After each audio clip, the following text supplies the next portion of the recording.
Okay, let's say you're in a situation where you think, I don't think I can get bacteria to grow and finish my final exam a week from today, which is Tuesday at 10 a.m. What you can do is something called a kill zone lab, and this should be pretty interesting. And it's the one reason I've saved my daughter's antibiotic in my fridge for, I don't know, since the end of March. It would look something like this. So I'm going to hold up a picture. Pretend that this is your potato, but really it's a petri dish. The circle around it is where there's no bacteria, and that dark stuff, if I had my color printer working properly, would be bacteria.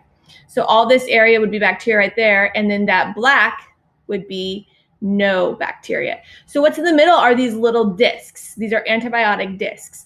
And what they're doing is they're killing the bacteria around it. So the circle or the halo around it is called the kill zone, also known as the zone of inhibition, because it inhibited the bacteria from growing in that perimeter.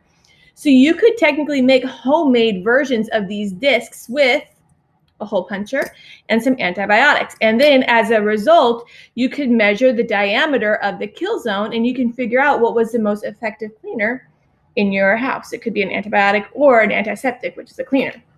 So I'm going to choose my results from last week, which is the reason I told you guys to keep it.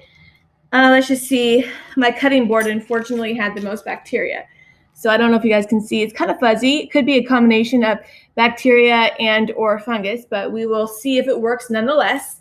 So I am going to choose 3 cleaners. I'm going to choose 1 antibiotic. This is Amoxil. This one, which is the only one Target was selling. I'm not even sure it works that great. And then my favorite cleaner, which is incredibly difficult, if not impossible to find, Clorox with bleach, or you could just use plain bleach. So 3 products, obviously 1 control, and then choose your top 3 bags from last week and label them. So I'm just going to do my sample for you guys with the cutting board right here. So I would take this bag. I'll zoom down on it. And I would label this. This is going to be my Amoxil. And this is going to be Tuesday, 6/2, and it's about 9:30 a.m. So as over labely as possibly you can be. That's not even a word, the better. Okay.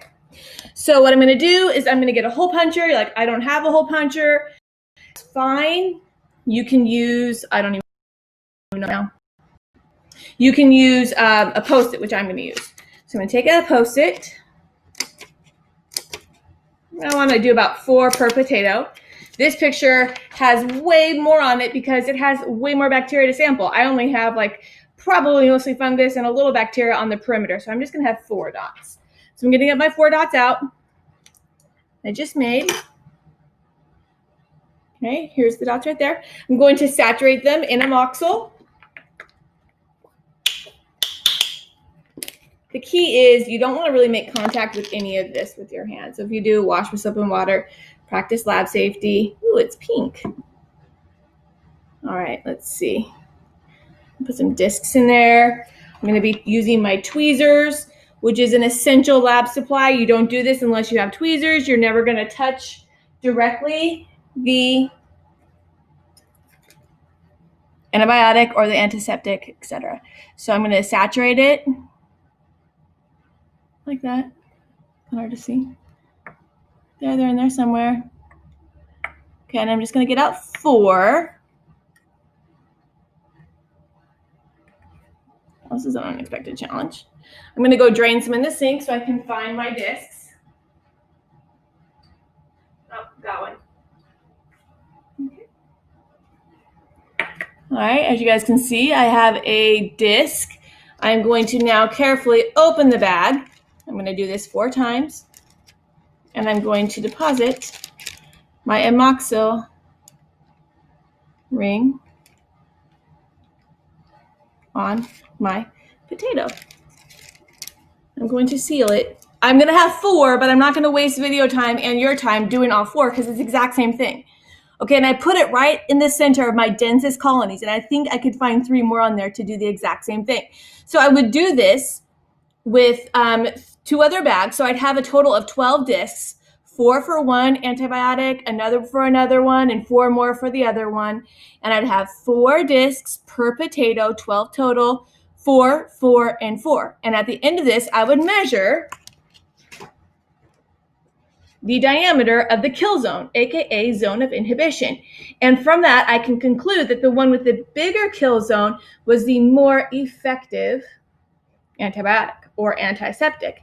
I've also seen this very interestingly and almost convincingly with some essential oils like thieves oil, things like that. So if you have access to essential oils, you might want to investigate if those were effective as well.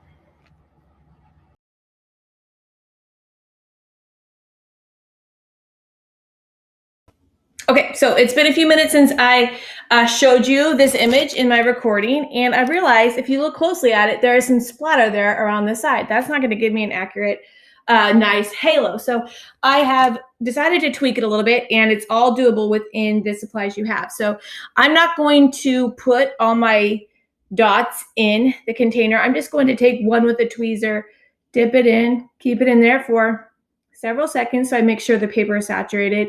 And then I'm going to dab dry it on a paper towel so I don't have any excess on there, so I don't get any splatter to hurt my halo if I do get one back. So it's pretty saturated.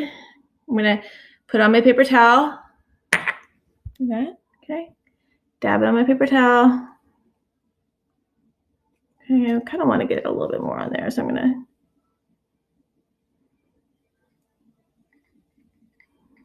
keep it in there. There we go. Dab it on a paper towel. You don't want any of those splots on there. It's not a scientific word. All right. Then I'm going to take my potato, and again, I will do this 4 times. I'm going to take my dot, put it in the middle of your thickest colonies. Okay, now I don't want this bag to interfere with the antibiotic, so I suggest using a toothpick to kind of tent the bag up above it.